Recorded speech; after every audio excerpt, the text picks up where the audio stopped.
Welcome to TNT Trends and Tour Channel. Ayon sa Pep News ngayon, kinumpirma ba ni Nico Natividad ang umano'y leak video scandal? Ang maikli ngunit makahulugang post sa Instagram ng aktor na si Nico Natividad ngayong Huwebes ng gabi, March 5, 2026.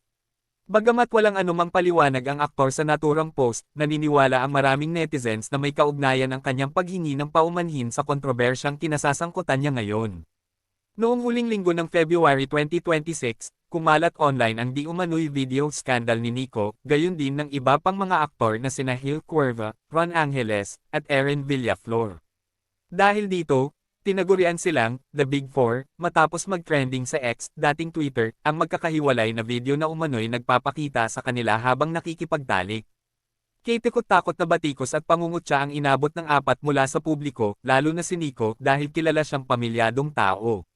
Ito'y kahit hindi naman tukoy magpahanggang ngayon kung ang aktor na nasa viral video scandal at kung kailan ito kinunan.